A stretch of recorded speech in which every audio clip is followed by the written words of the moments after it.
Hi, I'm Allie with the Potomac Bead Company, and I'm going to do a little product demonstration for you. This is with the Spin-N-Bead Junior. There's also a larger version called the Spin-N-Bead, and what it's working to do is to put a lot of beads onto a thread and needle. It has a little end here that has, you place the beads in, it's a little curvature, and you also are supplied with a curved needle. The curved needle is actually a wide-eye needle that you can open up, put your thread in, and keep threading on. At the end of this thread, you would need to put a stop bead on if you want a lot of beads to go on.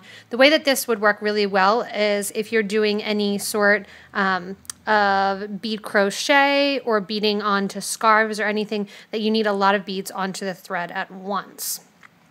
The downfall is if you want to add a different bead or a different color, you have to take it off the needle and put it on a different needle. So what you're going to do is you're working with the rounded needle in a scooping fashion, basically, on the side of the item. So you're going to stick the item and the needle on the side, and what you're going to do is pick up the beads as it spins. And when you get going, it's easy to get going, and you're going to pick them up, and you kind of get to a point where you get on a roll, and it's just in the right location, and you're spinning the beads on. You can see them spitting up kind of on the needle. You can turn the needle, pick it up if you need to, and drop it down.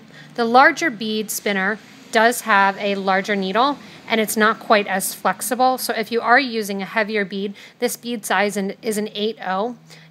The smaller bead spinner is going to be great for 11/0s and 8/0s. A 6/0, this needle is going to be a little bit flimsy. It's hard to pick up the beads with it and to kind of get them around that curve. So you'd probably want the bigger spinner for that. And we do sell replacement needles as well, because it always seems that when you go to find this needle, you've lost it. And again, you just kind of sit it in there, give it a little spin, and once you get it at the right angle, they go on pretty easily. And it's just going to pop the beads right on to the thread, dropping them down.